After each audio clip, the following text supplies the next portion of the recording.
Thank you once again for joining us in this broadcast. We want to continue with the last episode on business stories with Osai Ilomen. In the last edition, we talked more about understanding the competition, and we used Substack and Twitter as a case study. We tried to point out the competitive practices that Twitter is attempting to use to override or overrun Substack.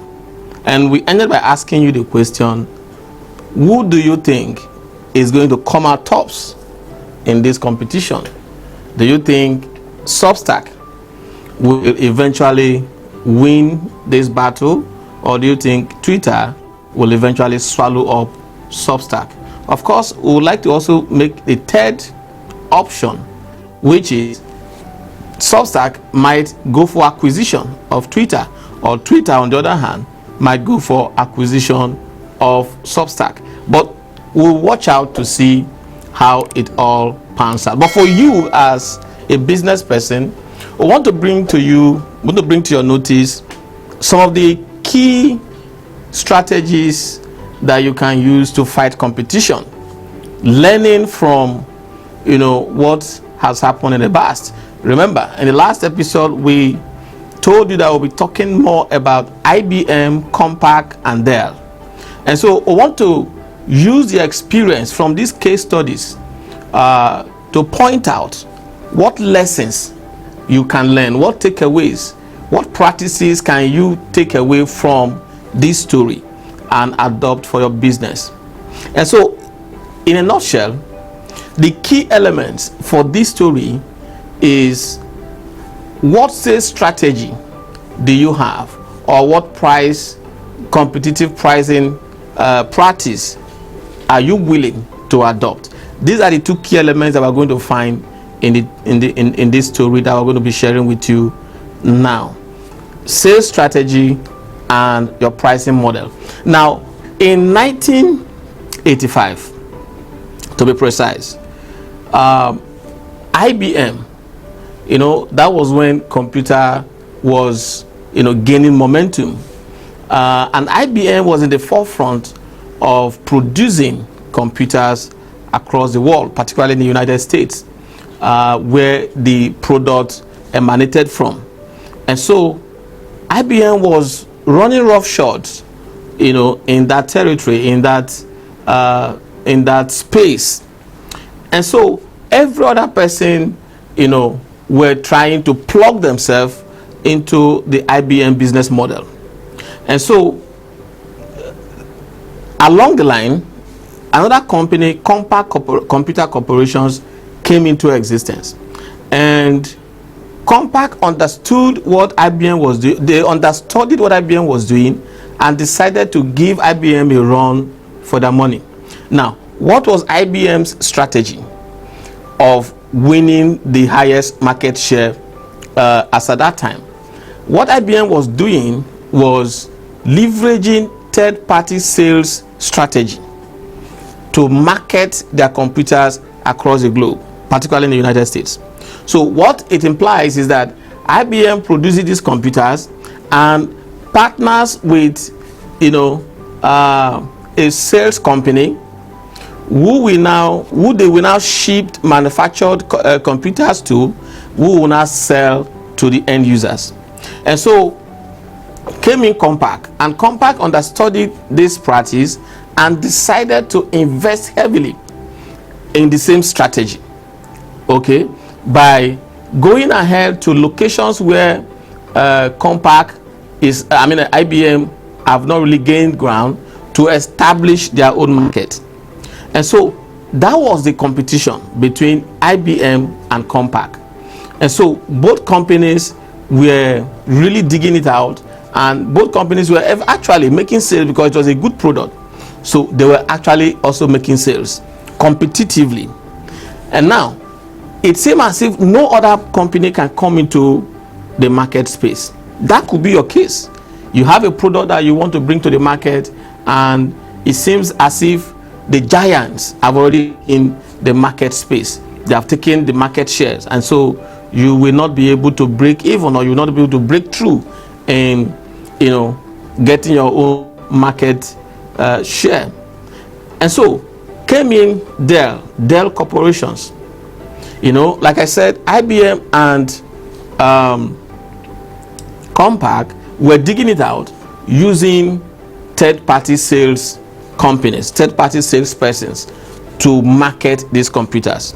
And so Dell came in on the scene and looked at, studied the landscape, the business landscape, and concluded that they are not going to follow the same practice, because if they come in with the same competitive practice like IBM and Compaq, they will not have any option.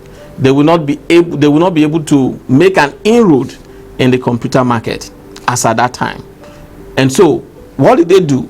They studied the disadvantages of the third-party sales business model, whereby you give your goods to a third-party company to sell on your behalf. And one key thing that Compaq came up with was the fact that these third-party companies were not efficient enough in the marketing process, in engaging with customers, simply because in their own conclusion, simply because these third-party salespersons don't understand whether it is IBM or Compaq product effectively. They don't understand the computer products, technical compositions and configurations, to be able to explain the technicality of, the system and whatever problem the system might have. And so Dell decided that they are going to use a direct sales approach. They're going to use a direct sales approach. And so instead of getting a third-party sales company to sell their product, they have in-house trained salespeople that understands the technicality of their product, understands the specifications and configurations, and understand how to explain it to their customers. And so it happened that within 6 months, Dell started eating deep into the computer market. And before you say Jack Robinson, before the end of 1 year, Dell grew their company, beyond even the expectation of market watchers, to the point that within a year or thereabout, within 2-3 years, they had a sale of over $31 billion, and they were able to have over 6,700 salespeople, with over 50,000 field technicians in 170 countries. Now, this is what made Dell, to be much more popular across the globe than IBM and Compaq. And you can still see today that, to a large extent, although we have a lot of other manufacturers that have also come in the scene, but if you look deeply, you will discover that Dell still have a long-lasting footprint in the marketplace than IBM and Compaq in terms of computer manufacturing. So what is the takeaway? Like I mentioned earlier on, the key thing is understanding your sales strategy and understanding your pricing model, such that you'll be able to use these two tools. These are competitive tools that are available to every business person. These are two tools that are available to every company, every organization. How are you going to sell your product? How are you going to sell your product, and how are you going to price your product? These are key elements, and I wish you success as you go along in this journey. If you want further clarifications on how you can develop a key sales strategy or a key pricing model, you can contact us at Labour Business School, and we should be able to help you out in developing a highly competitive sales strategy and pricing model. Until we come your way again in the next episode, God bless you.